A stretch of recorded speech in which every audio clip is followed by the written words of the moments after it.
ಶ್ರುತಿಸ್ಮೃತಿಪುರಾಣಾನಾಂ ಆಲಯಂ ಕರುಣಾಲಯಂ ನಮಾಮಿ ಭಗವತ್ಪಾದಂ ಶಂಕರಂ ಲೋಕಶಂಕರಂ. ಭಜ ಗೋವಿಂದಂ ಗೋವಿಂದಂ ಭಜ ಮೂಢಮತೆ. ಸಂಪ್ರಾಪ್ತೆ ಸನ್ನಿಹಿತೆ ಕಾಲೆ ನಹಿ ನಹಿ ರಕ್ಷತಿ ಡುಕೃನ್ಕರಣೆ. ಕಾತೆ ಕಾಂತ ಧನಗತ ಚಿಂತ ವಾತುಲಖಿಂ ತವ ನಾಸ್ತಿ ನಿಯಂತ. ತ್ರಿಜಗತಿ ಸಜ್ಜನ ಸಂಗತಿರೇಕ ಭವತಿ ಭವಾರ್ಣವತರಣೆ ನೌಕಾ. ಜಟಿಲೋ ಮುಂಡಿ ಲುಂಚಿತ ಕೇಶಃ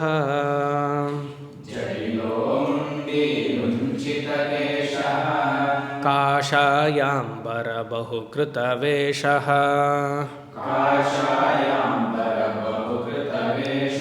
ಪಶ್ಯನ್ನಪಿ ಚ ನ ಪಶ್ಯತಿ ಮೂಢಃ.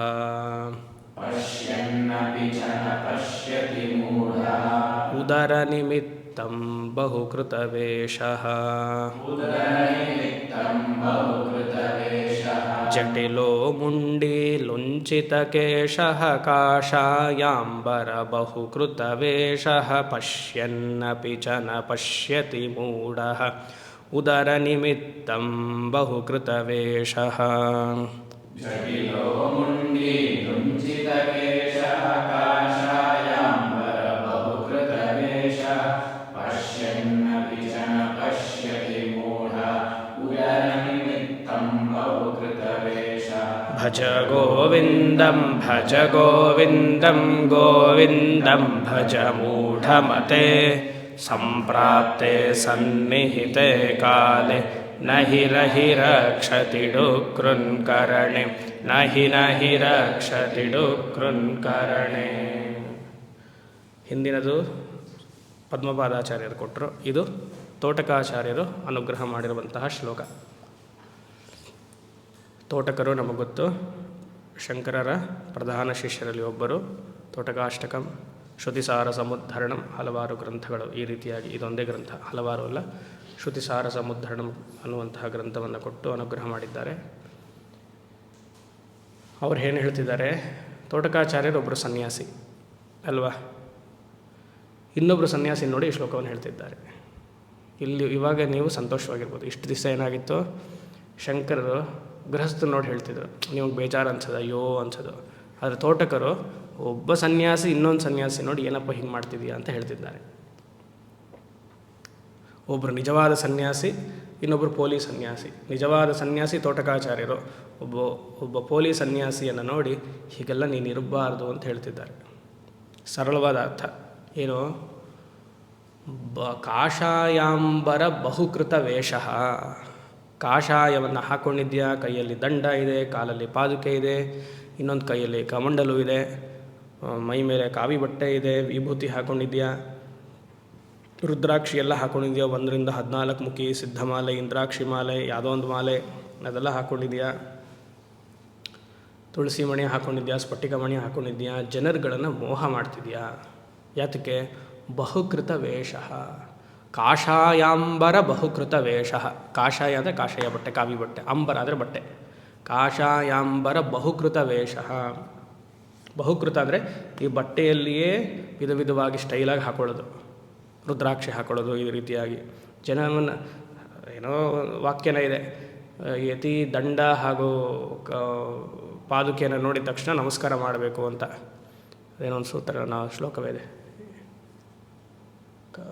ಯತಿ ದಂಡ ಕೌಂಡ ಪೂಜನೀಯ ಅಂತೇನೋ ಒಂದು ಬರುತ್ತೆ. ನೋಡಿದ ತಕ್ಷಣ ನಮಸ್ಕಾರ ಮಾಡಬೇಕು ಅಂತ. ಆದರೆ ಶಿಷ್ಯರ ದೃಷ್ಟಿಯಿಂದ ಯಾರು ಹಾಗೆ ನೋಡಿ ಮಾಡ್ತಾರೋ ಅದು ಅವ್ರಿಗೆ ಒಳ್ಳೆಯದು. ಆದರೆ ನಿಜವಾಗ್ಲೂ ಸನ್ಯಾಸಿ ಆಗಿದ್ದಾನ ಅಂತ ಕೇಳ್ಕೊಂಡಾಗ ಪ್ರಶ್ನೆ ಮಾಡ್ಕೊಳ್ಬೇಕು. ಆಭರ ಹೊರಗಡೆ ಮಾತ್ರ ಈ ಥರ ಹಾಕ್ಕೊಂಡ್ಬಿಟ್ರೆ ಮನಸ್ಸಿನಲ್ಲಿ ಒಳ್ಳೆಯ ಭಾವನೆಗಳಿಲ್ಲ ಅಂದರೆ ಅಲ್ವಾ. ಆ ರೀತಿಯಾಗಿ 3 ಉದಾಹರಣೆಯನ್ನು ಕೊಡ್ತಾರೆ. ಜಟಿಲ ಅಂದರೆ ಕೂದಲುಗಳನ್ನೆಲ್ಲ ಹಾಗೆ ಬಿಟ್ಬಿಟ್ಟಿರೋದು. ಇವಾಗ ರಾಮ ವನವಾಸಕ್ಕೆ ಹೋದಾಗ ಏನು ಮಾಡ್ದ, ಕೂದಲುಗಳನ್ನೆಲ್ಲ ಹಾಗೆ ಬಿಟ್ಟು ಅದು ಗಂಟು ಹಾಕ್ದ ಅಲ್ವಾ. ಶೈವಾಗಮದಲ್ಲೆಲ್ಲ ಇದೆ, 32 ಗಂಟು ಹಾಕಿ ಹಾಗೆ ಬಿಟ್ಬಿಡಬೇಕು ಅನ್ನೋದಲ್ಲ. ಒಂದೊಂದು ಗಂಟೆಗೂ ಒಂದೊಂದು ಶ್ಲೋಕ ಮಂತ್ರವನ್ನು ಹೇಳಿ ಹಾಗೆ ಬಿಡಬೇಕು ಅಂತ. 14 ವರ್ಷ ವನವಾಸ ಆದಮೇಲೆ ಅದನ್ನು ತೆಗೆದ ರಾಮ. ವಾನಪ್ರಸ್ಥದ ನಿಯಮ ಅದು. ಕೂದಲನ್ನು ಹಾಗೆ ಬಿಡಬೇಕು ಅಂತ ಕಾಡಿಗೆ ಹೋದಾಗ. ಸೊ ಜಟಿಲಹ ನಾವು ನೋಡ್ತೀವಲ್ಲ, ಅಘೋರಿ ಬಾಬಾಸು ಅಥವಾ ಕೆಲವರೆಲ್ಲ ಕೂದಲು ಹಾಗೆ ಬಿಟ್ಟು ಅದು ಒಂಥರ ಗಂಟು ಗೂಡು ಥರ ಆಗಿಬಿಟ್ಟಿರುತ್ತೆ. ಅದರಲ್ಲಿ ಹಕ್ಕಿನೂ ಇರ್ಬೋದು, ಏನೂ ಇರ್ಬೋದು, ಎಲ್ಲ ಸಮಸ್ತ ಪ್ರಾಣಿಗಳ ಪ್ರಪಂಚವೇ ಅವನ ತಲೆಯಲ್ಲಿರುತ್ತೆ ಅಲ್ವಾ. ಅದೆಲ್ಲ ಅದಕ್ಕೊಂದು ಸಂಸ್ಕಾರ ಅಂತ ಬೇರೆ ಮಾಡಿಬಿಟ್ರೆ ಇವಾಗ ಅದನ್ನು. ಸೊ ಜಟಿಲಹ ಆ ಥರ ವೇಷ ಹಾಕ್ಕೊಳ್ಬೋದು. ನಮ್ಮ ಥರ ವಪನ ಮಾಡಿಸ್ಕೊಂಡು ಮುಂಡಿ ಜಟಿಲೋ ಮುಂಡಿ, ಇದು ಎರಡೆರಡು ತಿಂಗಳಿಗೆ ಬರುವಂತಹ ಪೌರ್ಣಿಮಕ್ಕೆ ಮುಂಡನ್ನು ಮಾಡಿಸ್ಕೊಳ್ಳುವಂತಹ ಒಂದು ವೇಷ. ಜಟಿಲೋ ಮುಂಡಿ ಲುಂಚಿತ ಕೇಶ. ಬುದ್ಧಿಸಮ್ಮು ಅಥವಾ ಜೈನಿಸಮ್ನ ನೋಡಿ ಆಚಾರ್ಯರು ಅಂದರೆ ಇಲ್ಲಿ ತೋಟಕರು ಬರೆದಿರ್ತಾರೆ. ಲುಂಚಿತ ಕೇಶ ಅಂದರೆ ಪ್ಲಕ್ ಮಾಡ್ಕೊಳ್ಳೋದು, ಕೀಳೋದು. ಲುಂಚಿತ ಅಂದರೆ ಕೇಶವನ್ನು ಕೀಳೋದು, ಪ್ಲಕ್. ಇನ್ನು ಜೈನ ಸಂಪ್ರದಾಯದಲ್ಲಿ ಅವ್ರಿಗೇನಂದರೆ ಕಷ್ಟಪಡುವುದೇ ತಪಸ್ಸು ಅಂತ. ನಾವು ಹೋಗಿ ಇವನು ಬರ್ತಾರಲ್ಲ ಹೇರ್ ಕಟರ್, ಅವನ ಹತ್ರ ಹೋಗಿ ಶೇವ್ ಮಾಡಿಸ್ಕೊಂಡು ವಪನ ಮಾಡಿಸ್ಕೊಂಡಲ್ಲ, ಇಲ್ಲ, ಅದನ್ನು ಹೀಗೆ ಕೀಳಬೇಕು, ನೋವು ಬರಬೇಕು, ಅದ್ರಲ್ಲಿ ರಕ್ತ ಬರಬೇಕು, ಅದೇ ತಪಸ್ಸು ಅಂತ ಅವರಿದು. ಆ ತಪಸ್ಸಿಂದನೇ ನಿನಗೆ ಜೀವನ ಈ ಶರೀರದ ಮೇಲೆ ಬಂಧನ ಇರೋದಿಲ್ಲ. ಸರಿ, ಒಳ್ಳೆಯದೇ, ಎಲ್ಲ ನಮ್ಮದೇ ತಾನೆ. ನಮ್ಮ ಸಂಪ್ರದಾಯವನ್ನೇ ಬೇಡ ಅಂತ ವೇದವನ್ನು ಬೇಡ ಅಂತ ಒಪ್ಪಿ ಮತ್ತೆ ಅದನ್ನೇ ಫಾಲೋ ಮಾಡಿದ್ದಾಯಿತು. ಮಹಾವೀರ ತೀರ್ಥಂಕರ, ಅಲ್ಲಿ ಸಿದ್ಧಾರ್ಥ ಬುದ್ಧ. ಸೊ ಆ ರೀತಿಯಾಗಿ ಕಾಷಾಯಾಂಬರ ಬಹುಕೃತ ವೇಷ. ಆದರೆ ಇವನು ಕಷ್ಟಪಟ್ಟು ಪ್ರಪಂಚಕ್ಕೆ ಬೆನ್ನನ್ನು ಹಾಕಿ ಸನ್ಯಾಸಾಶ್ರಮವನ್ನು ಸ್ವೀಕರಿಸಿ, ಏನು ಬೇಡಪ್ಪ ಜಪ ತಪ ಪಾರಾಯಣ ಅಧ್ಯಯನ ಅನುಷ್ಠಾನ ಮಾಡ್ಕೊಂಡಿರ್ತೀನಿ ಅನ್ನುವಂತಹ ಮನಸ್ಥಿತಿಯಲ್ಲಿ ಸನ್ಯಾಸ ತಗೊಳ್ಳೋ ಸಮಯದಲ್ಲಿದ್ದ. ಎಕ್ಸಾಂಪಲ್, ಒಬ್ಬ ತಗೊಳ್ತಾ ಏನಾಗುತ್ತೋ, ಅಯ್ಯೋ ಇದೇನು ಒನ್ ವೇ ಟ್ರಾಫಿಕ್ ಆಗುತ್ತಲ್ಲ, ಯಾರು ನಾನು ನೋಡೋದೇ ಇಲ್ವಲ್ಲ, ಜಾಸ್ತಿ ಅದೇನು ಮಾತಾಡ್ಸೋದೇ ಇಲ್ವಲ್ಲ, ಯಾರು ನಮಸ್ಕಾರನೇ ಮಾಡೋದಿಲ್ವಲ್ಲ. ಅವಾಗೇನಾಯಿತು, ಇವನ ಮನಸ್ಸಿನಲ್ಲಿರುವಂತಹ ವಾಸನೆಗಳೆಲ್ಲ ಮತ್ತೆ ಶುರು ಆಯಿತು. ಪಶ್ಯನ್ನಪಿ ಚ ಪಶ್ಯತಿ ಮೂಢ. ಹೇ ಮೂಢ, ತ್ವಂ ಪಶ್ಯತಿ. ಪಶ್ಯತಿನ ಪಶ್ಯಸಿನ ಪಶ್ಯಸಿ, ತ್ವಂ ಪಶ್ಯಸಿ. ನೀನು ನೋಡ್ತಿದ್ಯಾ, ಏನು ನೋಡ್ತಿದ್ಯಾ? ಸನ್ಯಾಸದ ನಿಯಮ ಹೇಗೆ ಇದ್ದರೆ ಮಹಾಮಹನೀಯರು, ಚಂದ್ರಶೇಖರ ಭಾರತಿ ಮಹಾಸ್ವಾಮಿಗಳಾಗಲಿ, ಭಗವಾನ್ ನಿತ್ಯಾನಂದರಾಗಲಿ, ಆದಿಶಂಕರಾಚಾರ್ಯರಾಗಲಿ, ಶ್ರೀಧರ ಸ್ವಾಮಿಗಳಾಗಲಿ, ರಮಣ ಮಹರ್ಷಿಗಳಾಗಲಿ, ಸದಾಶಿವ ಬ್ರಹ್ಮೇಂದ್ರರಾಗಲಿ, ಇವರನ್ನೆಲ್ಲ ನೋಡ್ತಿದ್ಯಾ? ಇವರೆಲ್ಲ ನಿನಗೆ ಏನೋ ರೋಲ್ ಮಾಡೆಲ್ಸ್ ಆಗಿದ್ದರು. ಪಶ್ಯನ್ನಪಿ ನ ಪಶ್ಯತಿ. ಇವರು ರೋಲ್ ಮಾಡೆಲ್ಸ್ ಅಂತ ಆಗಿ ನೀನು ಇವ್ರನ್ನ ಮಾರ್ಗವನ್ನೇ ಅನುಸರಿಸಬೇಕು ಅಂತ ಅಂದ್ಕೊಂಡೆ. ಆದರೆ ಕಣ್ಮುಚ್ಚಿಬಿಟ್ಟಿದ್ಯಾ ಸನ್ಯಾಸ ತಗೊಂಡ್ಮೇಲೆ. ನಿನ್ನ ವಾಸನೆನೇ ಓವರ್ವೆಲ್ ಮಾಡಿಬಿಟ್ಟಿದೆ. ಇಟ್ ಹ್ಯಾಸ್ ಕವರ್ಡ್ ಯುವರ್ ಬುದ್ಧಿ. ತಸ್ಮಾತ್ ಮೂಢ, ನೀನು ಮೂಢನಾಗ್ಬಿಟ್ಟಿದ್ಯಾ. ಇದರಲ್ಲಿ ಬಹಳ ಇಂಪಾರ್ಟೆಂಟ್ ತೋಟಕಾಚಾರ್ಯರು ಹೇಳಿದ್ದಾರೆ. ಸನ್ಯಾಸಿಯ ನಿಯಮ ಏನು ಅನ್ನೋದು ಬಹಳ ತಿಳಿಬೇಕಿದಲ್ಲಿ. ಒಂದು ವೈರಾಗ್ಯ, ಅದಕ್ಕೆ ಅವನು ಸನ್ಯಾಸತ್ವ ತಗೊಂಡಿರೋದು. ವಿವೇಕಜನ್ಯವಾಗಿರುವಂತಹ ವೈರಾಗ್ಯ. ಇಹಾಮತ್ರ ಫಲಭೋಗ ವಿರಾಗ. ಎಲ್ಲದರಲ್ಲಿಯೂ ನಿರಾಸಕ್ತಿಯನ್ನು ಗಳಿಸ್ಕೊಳ್ಬೇಕು. ಕೇವಲ ಆತ್ಮಚಿಂತನೆಯಲ್ಲೇ ಇರಬೇಕು. ಸಾಧ್ಯವಾದರೆ ಉಪದೇಶವನ್ನು ಮಾಡಬೇಕು. ಉಪದೇಶವೇ ಮ್ಯಾಂಡೇಟ್ರಿ ಅಲ್ಲ ಸನ್ಯಾಸಿಗೆ, ಅವನ ಆತ್ಮೋದ್ಧಾರವೇ ಮ್ಯಾಂಡೇಟ್ರಿ. ಬಹುಕೃತ ವೇಷ ಹಾಗೆ ನಾವು ಎಲ್ಲಿವರೆಗೂ ಬೇಕಾದರೂ ಎಕ್ಸ್ಟೆಂಡ್ ಮಾಡ್ಬೋದು. ಸನ್ಯಾಸಿಯ ಜೀವನ ಶೈಲಿಯೇ ಅನುಷ್ಠಾನ ಅಧ್ಯಯನ ಎರಡು ಬಿಟ್ಟು ಸನ್ಯಾಸಿಗೆ ಬೇರೆ ಏನೂ ಕೆಲಸ ಇಲ್ಲ. ಇಲ್ಲ, ಅನುಷ್ಠಾನ ಅಂದರೆ ಏನಪ್ಪ? ಅನುಷ್ಠಾನ practice of some spiritual discipline. ಏನದು? ಪ್ರಣವ ಜಪ, ಮಹಾವಾಕ್ಯ ಚಿಂತನೆ, ಗೀತಾ ಪಾರಾಯಣ, ಗೀತಾ ಭಾಷ್ಯ ಪಾರಾಯಣ, ಉಪನಿಷತ್ ಪಾರಾಯಣ, ಉಪನಿಷತ್ ಭಾಷ್ಯ ಪಾರಾಯಣ, ಬ್ರಹ್ಮಸೂತ್ರ ಭಾಷ್ಯ ಪಾರಾಯಣ, ಪ್ರಕರಣ ಗ್ರಂಥ ಪಾರಾಯಣ, ಪಾರಾಯಣ ಜೊತೆಗೆ ಅನುಸಂಧಾನ. ಆಯಿತಾ? ಇಷ್ಟೇ. ಇದನ್ನೇ ಅನುಷ್ಠಾನ ಅಂತ ಹೇಳೋದು. ಫಸ್ಟಲ್ಲಿ ನಾನೇನು ಹೇಳಿದೆ? ಪಶ್ಯನ್ನಪಿ ನ ಪಶ್ಯತಿ. ಒಂದು ಕ್ಯಾಟಗರಿ ಆಫ್ ಸನ್ಯಾಸೀಸ್ ಏನೋ, ಸನ್ಯಾಸತ್ವ ತಗೊಂಡ್ಮೇಲೆ ಮನಸ್ಸಿನಲ್ಲಿ ಹಲವಾರು ಕಾಮನೆಗಳು ಹುಟ್ಟುಕೊಂಡು ತಿರ್ಗಾ ಅವರು ಪೂರ್ವಾಶ್ರಮದಲ್ಲಿ ಹೇಗಿದ್ದರೂ ಆ ರೀತಿಯಾಗಿ ಹೊರಟೋಗ್ತಾರೆ. ಅದೊಂದು ಕ್ಯಾಟಗರಿ ಆಫ್ ಸನ್ಯಾಸಿಗಳು. ಇನ್ನೊಂದು ಸನ್ಯಾಸತ್ವ ತಗೊಂಡ್ಮೇಲೆ ಸನ್ಯಾಸ ರೂಲ್ಸನ್ನು, ಎಲ್ಲರಿಗೂ ವೈರಾಗ್ಯ ಕಾಮನ್. ವೈರಾಗ್ಯ ಫಸ್ಟ್ ಕ್ಯಾಟಗರಿಗೂ ಸೆಕೆಂಡ್ ಕ್ಯಾಟಗರಿ ಕಾಮನ್. ಸನ್ಯಾಸ ಧರ್ಮವನ್ನು ಪಾಲನೆ ಮಾಡದೇ ಇರೋದು. ಇಲ್ಲಿ ಸನ್ಯಾಸ ಧರ್ಮ ನಾನು ವಿಶೇಷವಾಗಿ ಏನು ಹೇಳ್ತಿದ್ದೀನಿ? ದ ಪ್ರಾಕ್ಟೀಸ್ ಆಫ್ ಎ ಸನ್ಯಾಸಿ. ಇವಾಗ ಹೇಳಿದ್ನಲ್ಲ, ಪ್ರಸ್ಥಾನತ್ರಯ ಭಾಷ್ಯಪಾರಾಯಣ, ಅನುಸಂಧಾನ, ಪ್ರಣವ ಜಪ, ಮಹಾವಾಕ್ಯ, ಇದು ಬಿಟ್ಟರೆ ಬೇರೆ ಏನೂ ಮಾಡುವಂಥದ್ದಿಲ್ಲ. ಮಿಕ್ಕ ಮಾಡುವಂತಹ ಅನುಷ್ಠಾನಗಳೆಲ್ಲ ನಿಷ್ಫಲವಾದ ಅನುಷ್ಠಾನ. ಅವನಿಗೆ ಹೇಳಿಲ್ಲ ಅದು, ಆದರೆ ಈತ ಮಾಡ್ತಾನೆ. ಇವಾಗ ಫಾರ್ ಎಕ್ಸಾಂಪಲ್ ಸನ್ಯಾಸಿಗಾದವರು ಎಷ್ಟೋ ಜನ ಜ್ಯೋತಿಷ್ಯವನ್ನು ಹೇಳ್ತಾರೆ, ನನ್ನನ್ನು ಸೇರಿಸ್ಕೊಂಡು. ಇವಾಗ ಕಮ್ಮಿ ಮಾಡಿಬಿಟ್ಟಿದ್ದೀನಿ, ಒಳ್ಳೆಯದು. ಜ್ಯೋತಿಷ್ಯವನ್ನು ಹೇಳ್ತಾರೆ, ಹೇಳೋ ಹಾಗಿಲ್ಲ. ಆಯಿತಾ? ಸಂಖ್ಯಾಶಾಸ್ತ್ರವನ್ನು ಹೇಳ್ತಾರೆ, ಹೇಳೋ ಹಾಗಿಲ್ಲ. ಒಂದು ಹಂತದಲ್ಲಿ ಭಕ್ತರಿಗೆ ಸಹಾಯ ಆಗುತ್ತೆ, ಸರಿ. ಆದರೆ ಮುಖ್ಯವಾಗಿ ಮಾಡಬೇಕಾಗಿರೋದು ಇವನೇನೋ ಪ್ರಸ್ಥಾನತ್ರಯ ಚಿಂತನೆ ಮಾಡಬೇಕು. ಪ್ರಸ್ಥಾನತ್ರಯ ಚಿಂತನೆ ಜೊತೆಗೆ ಇದು ಏನೋ ತುಂಬ ಭಕ್ತರು ಕೇಳ್ತಾರಲ್ಲ, ಅವ್ರಿಗೆ ಪ್ರತಿಬಂಧಕ ಆಗಬಾರ್ದು, ಸಾಧನೆಯಲ್ಲಿದ್ದರೆ ಅವ್ರಿಗೆ ಸಹಾಯ ಮಾಡಬೇಕು ಅಂತ, ಸರಿ. ಮಾಡ್ತಾ ಮಾಡ್ತಾ ಏನಾಗುತ್ತೆ, ನಮ್ಮ ಕರ್ತವ್ಯವನ್ನೇ ಮರ್ತು ಬಿಡ್ತೀವಿ. ಹಲವಾರು ಸನ್ಯಾಸಿಗಳಲ್ಲಿ ಇದು ನೋಡ್ಬೋದು ನಾವು. ಕರ್ತವ್ಯವನ್ನೇ ಮರೆತುಬಿಟ್ಟು ಅನುಷ್ಠಾನ ಅಂಥೇಳಿ ಅದನ್ನೇ 3 ಹೊತ್ತು ಮಾಡ್ತಿರ್ತಾರೆ. ಇದು ತಿಳಿಬೇಕು. ಸನ್ಯಾಸಿಗಿದೆಲ್ಲ ಅವಶ್ಯಕತೆಯೇ ಇಲ್ಲ. ಒಂದು ಹಂತಕ್ಕೆ ಅದಿರಬೇಕು. ಒಂದು ಹಂತಕ್ಕೆ ಅಂದರೆ ತುಂಬ ಕಮ್ಮಿಯ ಮಟ್ಟಿಗೆ ಇರಬೇಕು. ಅವನು ಯಾತಕ್ಕೆ ಈ ಕರ್ಮಕಾಂಡ ಉಪಾಸನ ಕಾಂಡವನ್ನೆಲ್ಲ ಬಿಟ್ಟು ಜ್ಞಾನಕಾಂಡಕ್ಕೆ ಬಂದಿದ್ದಾನೆ ಅಂತಂದರೆ ಆ ಚಿಂತನೆಯಲ್ಲೇ ಇರಬೇಕು. ಪಶ್ಯನ್ನಪಿ, ಅವನಿಗೆ ಗೊತ್ತು ಸನ್ಯಾಸ ನೀನು ಯಾಕಪ್ಪ ತೊಗೊಂಡಿದ್ದೀಯಾ ಅಂತಂದರೆ ಆ ವೇದಾಂತ ಮಹಾವಾಕ್ಯಗಳನ್ನು ಚಿಂತನೆಗೋಸ್ಕರ ಮಾಡಿದ್ದೀನಿ, ಅದಕ್ಕೆ ವಿವಿಧಿಷಾ ಸನ್ಯಾಸ, ವಿದ್ವತ್ ಸನ್ಯಾಸ ಅಂತ ಹೆಸರು. ಮತ್ತು ನೀನು ಗೃಹಸ್ಥನಿಗೆ ಹೇಳಿರುವಂತಹ ಕರ್ಮವನ್ನೇ, ಉಪಾಸನಾ ಕರ್ಮವನ್ನೇ ಮಾಡ್ತಿದ್ರೆ ಮತ್ತಿನ್ನೇನು ಸನ್ಯಾಸಿ? ಹೇ ಮೂಢಾಹ, ಅದರಿಂದ ಆಚೆ ಬಾ. ಫಸ್ಟ್ ಸನ್ಯಾಸಿ, first category of the people ಏನೋ ವೈರಾಗ್ಯ, ಸನ್ಯಾಸ ತಗೊಳ್ಳೋದು ಸಮಯದಲ್ಲಿ ವೈರಾಗ್ಯ ಇತ್ತು, ಆಮೇಲೆ ನಿನಗೆ ವೈರಾಗ್ಯ ಬರಲಿಲ್ಲ, ಸನ್ಯಾಸ ತೊಗೊಂಡ್ಮೇಲೆ ಭೋಗಿ ಆಗಿಬಿಟ್ಟೆ, ಅದು ಸುತರಾಮ್ ಒಪ್ಪೋ ಹಾಗಿಲ್ಲ, ಅದು ತಪ್ಪು. ನೆಕ್ಸ್ಟ್ ನಿನಗೆ ಸನ್ಯಾಸಿ ತಗೊಳ್ಳುವಂತಹ ಸಮಯದಲ್ಲೂ ವೈರಾಗ್ಯ ಇತ್ತು, ತೊಗೊಂಡ್ಮೇಲೂ ವೈರಾಗ್ಯ ಇದ್ದರೆ, ಆದರೆ ನೀನು ಪ್ರಾಕ್ಟೀಸನ್ನು ಚೇಂಜ್ ಮಾಡ್ಕೊಂಬಿಟ್ಟಿದೆಯಾ? ಗೊತ್ತಾಗ್ತಿದೆಯಾ ಡಿಫ್ರೆನ್ಸಸ್? ಆ ರೀತಿಯಾಗಿ ಬಹುಕೃತ ವೇಷ ಪಶ್ಯನ್ನಪಿ ನ ಪಶ್ಯತಿ. ಯಾತಕ್ಕೆ ಈ ಥರ ಎಲ್ಲ ಮಾಡ್ತಿದ್ಯಾ? ಉದರ ನಿಮಿತ್ತಂ ಬಹುಕೃತ ವೇಷ. ನಿನ್ನ ಹೊಟ್ಟೆ ತುಂಬಿಸ್ಕೊಳ್ಳೋದಕ್ಕೋಸ್ಕರ ಮಾತ್ರ ನೀನು ಹೀಗೆ ಮಾಡ್ತಿದ್ಯಾ. ಅರ್ಥ ಮಾಡ್ಕೊಳ್ಳಿ.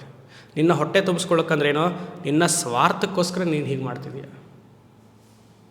ನಾವು ಇದರಲ್ಲಿ ನೋಡಲಿಲ್ವಾ? ಅದೇನದು ಪೃಥ್ವೀಧರ ರಾಜಪುತ್ರಿ ಅಷ್ಟಕದಲ್ಲಿ ನೋಡಲಿಲ್ವಾ? ಅದಿದ್ದರೆ ಕೊಡಿ ಸ್ವಲ್ಪ ನೋಡೋಣ. ಅದು ಎಸ್ಪೆಷಲಿ 4ನೇದು ಅಲ್ಲಿ ಸುಮ್ಮನೆ ಅದನ್ನು ಮೆಲ್ಕ್ ಹಾಕೋಣ, ಅವಾಗ ಎಷ್ಟು ಚೆನ್ನಾಗಿ ಗೊತ್ತಾಗುತ್ತೆ. ಪೃಥ್ವೀಧರ ರಾಜಪುತ್ರಿ ಅಷ್ಟಕ, ಶೃಂಗೇರಿ ಜಗದ್ಗುರು 33ನೇ ಅಧಿಪತಿಗಳು ಹೇಳಿರುವಂತಹ ಶ್ಲೋಕ ಅದು. ಸುಮ್ಮನೆ ಅದನ್ನು ಮೇಲ್ನೋಟಕ್ಕೆ ನೋಡ. ಮಾಂ ಪಾಹಿ ಪೃಥ್ವೀಧರ ರಾಜಪುತ್ರಿ. ಪೃಥ್ವೀಧರ ರಾಜಪುತ್ರಿ ಅಂದರೆ ಮತ್ತೆ ಸರಸ್ವತಿ ಮೇಲೆ, ಶೃಂಗೇರಿ ಶಾರದಾ ಮೇಲೆ ಹೇಳಿರುವಂತಹ ಸ್ತೋತ್ರ. ಪೃಥ್ವೀಧರ, ಪೃಥ್ವೀಧರ ಅಂದರೆ ಕ್ಷ್ಮಾಭೃತ್ ನೋಡಿದ್ವಲ್ಲ, ಹೇಗೆ ಪರ್ವತವು ಭೂಮಿಯನ್ನು ಧರಿಸತ್ತೋ, ಪೃಥ್ವೀಧರ ರಾಜ ಅಂದರೆ ಪರ್ವತ ರಾಜ ಅವರ ಮಗಳು ಪೃಥ್ವೀಧರ ರಾಜಪುತ್ರಿ ಅಂದರೆ ಪಾರ್ವತಿ. ಪಾರ್ವತಿ ಅಂದರೆ ಸರಸ್ವತಿ. ಎಲ್ಲ ಒಂದೇ ತತ್ವ ತಾನೆ. ಪಾರ್ವತಿ ಅಂದರೆ ಶಕ್ತಿ, ಶಕ್ತಿ ಅಂದರೆ ಲಕ್ಷ್ಮಿ, ಲಕ್ಷ್ಮಿ ಅಂದರೆ ಸರಸ್ವತಿ, ಸರಸ್ವತಿ ಅಂದರೆ ಶೃಂಗೇರಿ ಶಾರದಾಂಬ, ಎಲ್ಲ ಒಂದೇ ತತ್ವ. ಆ ಸರಸ್ವತಿ ಮೇಲೆ 8 ಶ್ಲೋಕ ನಮ್ಮ ಇವರು ಆಚಾರ್ಯರು ಬರೆದಿರುವಂಥದ್ದು. ಏನು ಹೇಳ್ತಾರೆ? ವಿವೇಕ ವೈರಾಗ್ಯ ಶಮಾದಿಷಟ್ಕ ಮುಮುಕ್ಷುತ ಗಂಧ ಲವಾನಭಜ್ಞಂ ನಕ್ತಂ ದಿವಂ ಸೋದರ ಪೂರ್ಣೇಚ್ಛು ಮಾಂ ಪಾಹಿ ಪೃಥ್ವಿ ಧರರಾಜಪುತ್ರಿ. ಸನ್ಯಾಸವನ್ನು ಏನೋ ತಗೊಂಡೆ, ಆದರೆ ವಿವೇಕ ವೈರಾಗ್ಯ ಶಮಾದಿಷಟ್ ಇಲ್ಲ, ಇದು 2ನೇದಾಯಿತು. ಇಲ್ಲಿ ಮೇಲ್ಗಡೆ ಇದೆ. ಜ್ಞಾತ್ವ ಹೇಳಿ. ಜ್ಞಾತ್ವಾಪಿ ದೋಷಾನ್ ವಿಷಯೇಷು ಶಬ್ದಃ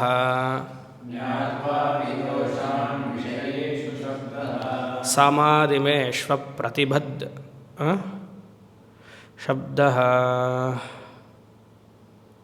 ಜ್ಞಾತ್ವಾಪಿ ದೋಷಾನ್ ವಿಷಯೇಷು ಶಬ್ದಃ ರಸಾದಿಮೇಶ್ವ ಪ್ರತಿಬದ್ಧದರ್ಶಂ ಆಕಾರಮಾತ್ರಾತ್ ಪರಹಂಸರೂಪ ಮಾಂ ಪಾಹಿ ಪೃಥ್ವಿ ಧರರಾಜಪುತ್ರಿ.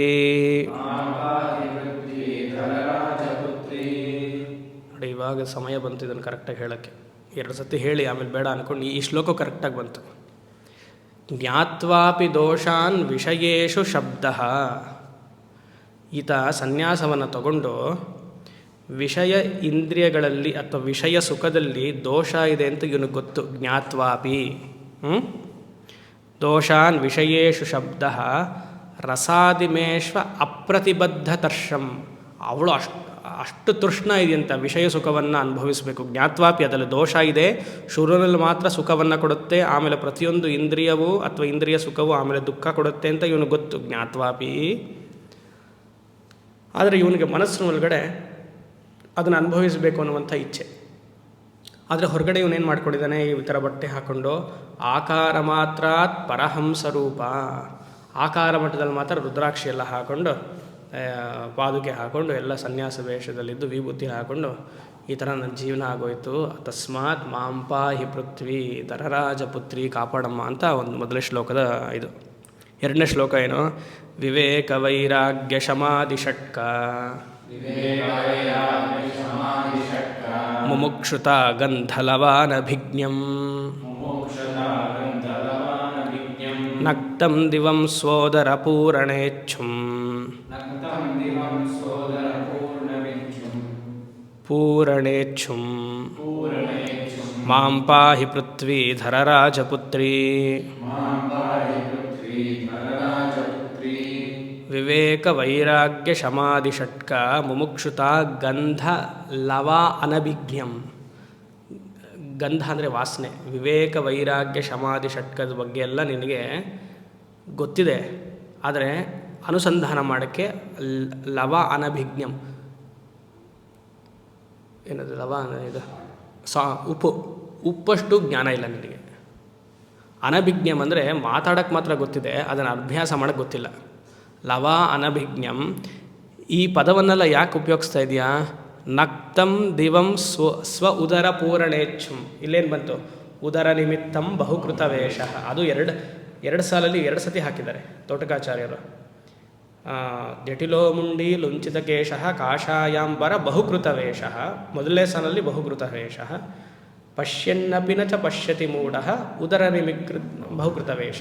ಇಲ್ಲಿ ನೋಡಿ, ಸೋದರ ಪೂರಣೇಚ್ಛುಂ, ಹೊಟ್ಟೆ ತುಂಬಿಸ್ಕೊಳ್ಳೋಕೆ ಮಾತ್ರ ಈ ಮಾತುಗಳನ್ನೆಲ್ಲ ಸಾಧನ ಚತುಷ್ಟಯ ಸಂಪತ್ತಿ ಇದೆಲ್ಲ ಹೇಳ್ತಿದ್ಯಾ, ಆದರೆ ನಿನಗೆ ಅದಿಲ್ವಲ್ಲಪ್ಪ ಅಂತ ಬೈತಿದ್ದಾರೆ ಆಚಾರ್ಯರು. ಮೂರನೇದು, ಕಾಷಾಯ ವಸ್ತ್ರೇಣ ಕರಾತ್ತ ದಂಡ ಕಮಂಡಲುಭ್ಯಾಂ ಜಪಮಾಲಯಾ ಚ ವಿಭ್ರಾಮಯಂತಂ ಗೃಹಿಣಾಂ ಕದಂಬಂ ಮಾಂ ಪಾಹಿ ಪೃಥ್ವಿ ಧರರಾಜಪುತ್ರಿ. ಎಷ್ಟು ಚೆನ್ನಾಗಿದೆ ನೋಡಿ.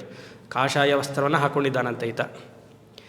ಕರದಲ್ಲಿ ದಂಡ ಕಮಂಡಲು ಪಾದುಕೆ ಎಲ್ಲ ಇದೆಯಂತೆ, ಜಪಮಾಲೆ ಇದೆಯಂತೆ, ಹಾಕ್ಕೊಂಡಿದ್ದಾನೆ ಮತ್ತು ಜಪಿಸ್ತಾ ಇದ್ದಾನಂತೆ. ಹೀಗೆ ಯಾಕೆ ಈ ಥರ ಮಾಡ್ತಿದ್ದಾನೆ ಅಂದರೆ ಗೃಹಸ್ಥರ ಗುಂಪನ್ನು ಮೋಹ ಮಾಡೋಕ್ಕೆ ಮಾಡ್ತಿದ್ದಾನಂತೆ. ವಿಭ್ರಾಮಯಂತಂ ಗೃಹಿಣಾಂ ಕದಂಬಂ. ಕದಂಬಂ ಅಂದರೆ ಕೂಟ, ಅಂದರೆ ಗೃಹಸ್ಥರ ಗುಂಪನ್ನು ಮನಸ್ಸನ್ನು ಬದಲಾವಣೆ ಮಾಡೋಕ್ಕೆ.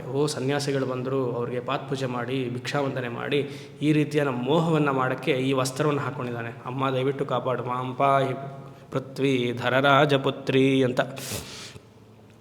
4ನೇದು, ವೇದಾಂತವಾಕ್ಯಾನಿ ಮುದೋಚ್ಚರಂತಂ. ಹೇಳಿ. ತದರ್ಥ ಜಾತಂ ಬಹುವರ್ಣಯಂತಂ ಕದಾಪಿ ನ ಧ್ಯಾನ ಪರಾತ್ಮತತ್ವಂ ಮಾಂ ಪಾಹಿ ಪೃಥ್ವಿ ಧರರಾಜಪುತ್ರಿ. ವೇದಾಂತವನ್ನು ತುಂಬ ಚೆನ್ನಾಗಿ ಮಾತಾಡ್ತಾನಂತೆ, ನಾನು ಸೇರಿಸ್ಕೊಂಡು ಹೇಳಬೇಕು. ವೇದಾಂತವಾಕ್ಯಾನಿ ಮುದೋಚ್ಚರಂತಂ ತದರ್ಥ ಜಾತಂ ಬಹುವರ್ಣಯಂತಂ. ವೇದಾಂತದ ಅರ್ಥ ಎಲ್ಲ ತಿಳಿದಿದೆಯಂತೆ, ಅದನ್ನು ಹೇಗೆ ಕಮ್ಯುನಿಕೇಟ್ ಮಾಡುವಂತಹ ಶಕ್ತಿನೂ ಇವನಿಗಿದೆಯಂತೆ. ಆದರೆ ಒಂದು ಸತಿನೂ ಆ ವೇದಾಂತದಲ್ಲಿ ಹೇಳಿರುವಂಥ ತತ್ವದ ಧ್ಯಾನ ಮಾಡಿದ್ಯಾ ನೀನು? ಕದಾಪಿನ ಧ್ಯಾನ ಪರಾತ್ಮತತ್ವಂ. ಒಂದು ಸತಿನೂ ಮಾಡಿಲ್ಲ. ಆದರೆ ಸ್ಟೇಜಲ್ಲಿ ಕೂತ್ಕೊಂಡು ಮಾತ್ರ ವೇದಾಂತ ಹೀಗೆ ಹೇಳುತ್ತೆ, ಬ್ರಹ್ಮ ಸತ್ಯಂ ಜಗನ್ಮಿತ್ಯ ಜೀವೋ ಬ್ರಹ್ಮ ಇವನ ಆಪರ ಅಂತ ಹೇಳ್ತೀಯ. ಬಿಟ್ಟರೆ ನಿನಗೆ ಅದು ಒಳಗಡೆ ಟ್ರಾನ್ಸ್ಫಾರ್ಮೇಷನ್ ಆಗಿದೆಯಾ? ಆಗಿಲ್ಲ. ಆಕಾರ ಮಾತ್ರ ಸನ್ಯಾಸ ಹಾಕ್ಕೊಂಡಿದೆಯಾ. ತಸ್ಮಾತ್ ಗೋವಿಂದಂ ಭಜ ಭಜ ಗೋವಿಂದಂಬಲ್ಲಿ ತಸ್ಮಾತ್ ಮಾಂ ಪಾಹಿ ಪೃಥ್ವಿ ಧರರಾಜಪುತ್ರಿ. ಇಲ್ಲಿ 5ನೇದು, ಸುವರ್ಣತಂತು ಜ್ವಲಚೇಲ ಕಾಮಂ ಯಾನೇಷು ಮಾನೇಷು ವಿವೃದ್ಧರಾಗಂ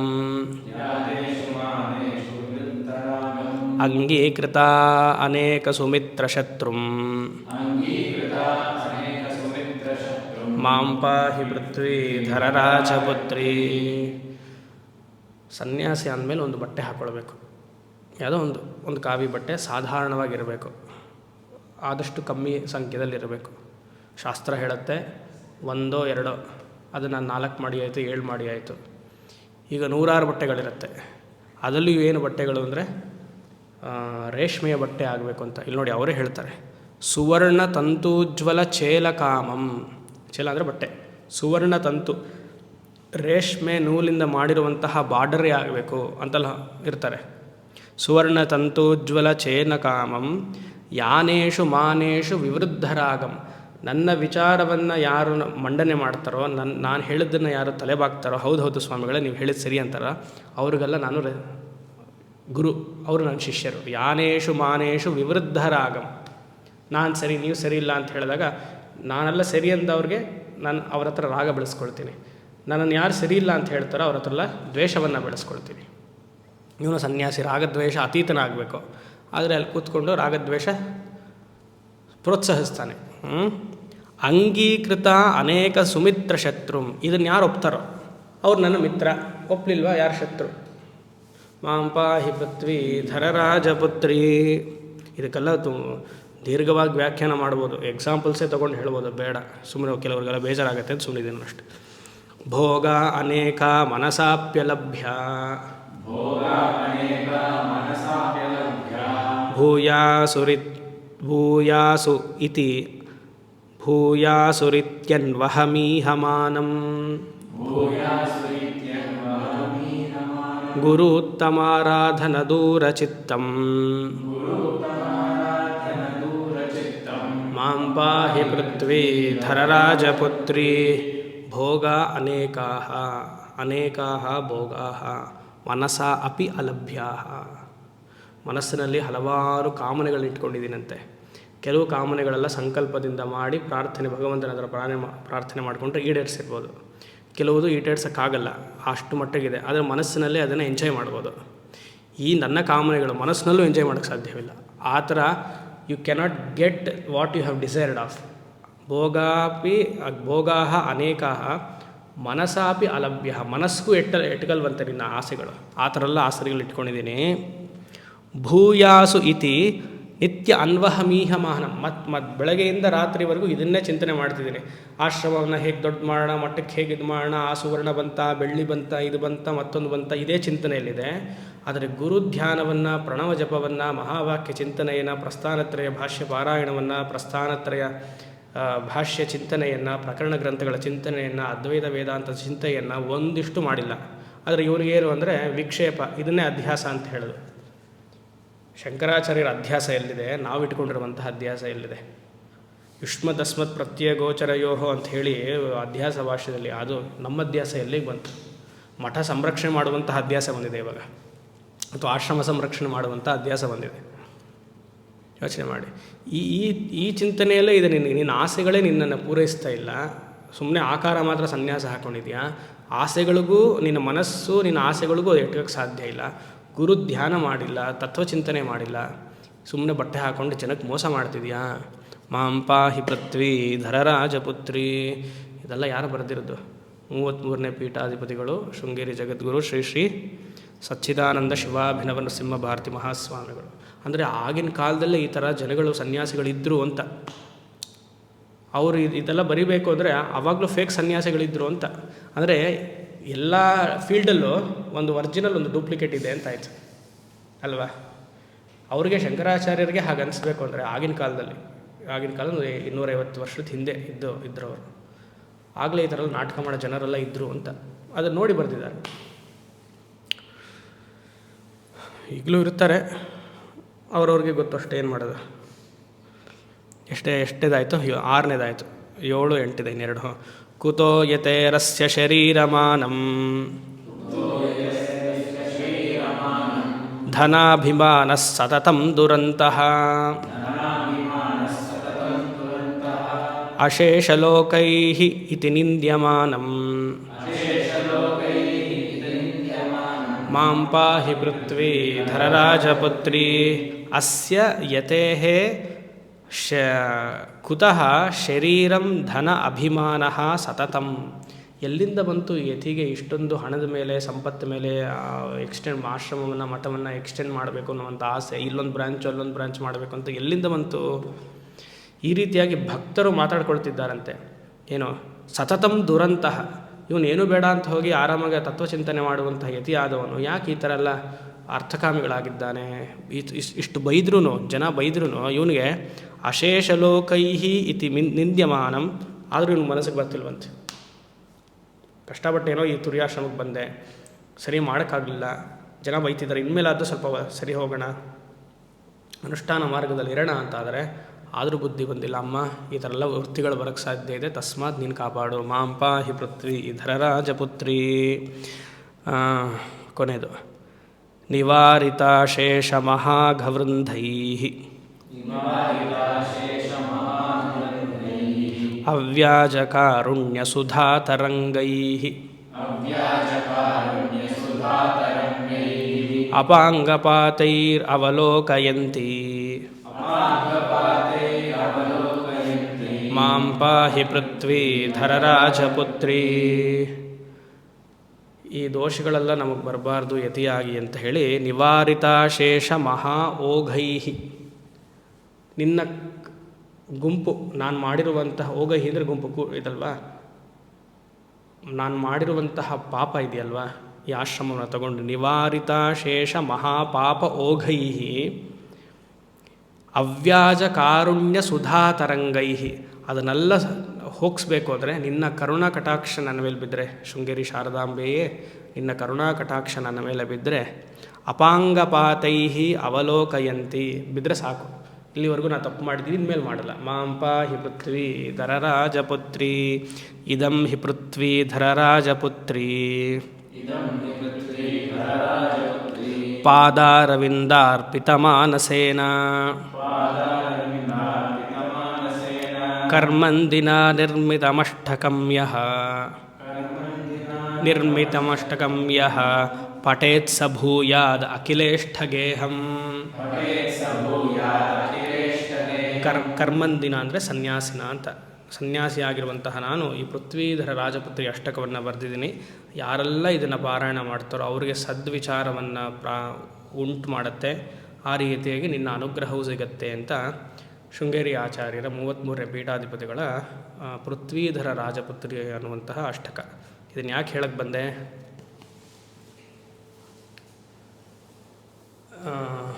ಈ 14ನೇ ಶ್ಲೋಕನ ಇದು. ಭಜಗೋವಿಂದಮ್ಮನ ಅನ್ನುವಂಥ 14ನೇ ಶ್ಲೋಕದಲ್ಲಿ ಜಟಿಲೋ ಮುಂಡಿ ಲುಂಚಿತ, ಇದಕ್ಕೆ ಸರಿಯಾಗಿದೆ ಇದು ಶ್ಲೋಕ. ಜಟಿಲೋ ಮುಂಡಿ ಲುಂಚಿತ ಕೇಶ ಕಾಷಾಯಾಂಬರ ಬಹುಕೃತ ವೇಷ ಪಶ್ಯನ್ನಪಿ ನ ಚ ಪಶ್ಯತಿ ಮೂಢ. ಇದಕ್ಕೆ ಯಾವ್ದಾದ್ರು ಕಾಮೆಂಟ್ರಿ ಕೊಡ್ಬೋದು ಅಂತ ಇದು ಕೊಡ್ಬೋದು ಅಲ್ವಾ. ಪಶ್ಯನ್ನಪಿ ಚ ನ ಪಶ್ಯತಿ ಮೂಢ ಉದರ ನಿಮಿತ್ತಂ ಬಹುಕೃತ ವೇಷ. ಹಲವಾರು ರೀತಿಯಾಗಿ ಹೋಗ್ಬೇಡ. ಯಾವ ಆಶ್ರಮವನ್ನು ತೊಗೊಂಡಿದೆಯೋ ಅದರಲ್ಲಿ ಅನುಷ್ಠಾನ ತತ್ಪರನಾಗು. ಇಲ್ಲಿ ಅನುಷ್ಠಾನ ಅಂತಂದರೆ ಸನ್ಯಾಸಿಗೆ ಒಂದೇ ಒಂದು ಅನುಷ್ಠಾನ, ಮಹಾವಾಕ್ಯ ಚಿಂತನೆ, ಪ್ರಸ್ಥಾನತ್ರಯ ಚಿಂತನೆ, ಅದೇ ಶಂಕರ ಸಿದ್ಧಾಂತ. ಅದು ಬಿಟ್ಟು ಬೇರೆ ಏನೇನೋ ಮಾಡ್ತಿದ್ರೆ ಉದರ ನಿಮಿತ್ತಂ ಬಹುಕೃತ ವೇಷ. ಇವರು ಅಜ್ಞಾನಿಗಳೇ, ಶಿಷ್ಯರನ್ನು ಅಜ್ಞಾನಿಯಲ್ಲೇ ಹಿಡಿದು ಅಜ್ಞಾನಿ ಪರಂಪರೆಯನ್ನೇ ಬೆಳೆಸ್ಕೊಂಡು ಬನ್ನಿ ಚೆನ್ನಾಗಿದ್ದೀರಾ ಅಂತ ಹೇಳಿದ್ರು ಮಾತಾಡಿಸ್ಕೊಂಡು ಇಷ್ಟೇ ಆಗೋಯ್ತು. ಇವನು ಇದು ಯಾವುದಕ್ಕೆ ಸನ್ಯಾಸ ತಗೊಂಡ ಅಂತಲೇ ಗೊತ್ತಾಗಲ್ಲ. ಆಮೇಲೆ ಕೊನೆಗೆ ದ್ವೈತದಲ್ಲಿ ಇದ್ದು ದ್ವೈತದಲ್ಲೇ ಸತ್ತೋಗ್ತಾರೆ ಅಷ್ಟೇ. ಓಂ ಶಂ ಅಸತೋ ಮಾ ಸದ್ಗಮಯ ತಮಸೋ ಮಾ ಜ್ಯೋತಿರ್ಗಮಯ ಮೃತ್ಯೋರ್ಮಾ ಅಮೃತಂ ಗಮಯ. ಓಂ ಶಾಂತಿ ಶಾಂತಿ ಶಾಂತಿ.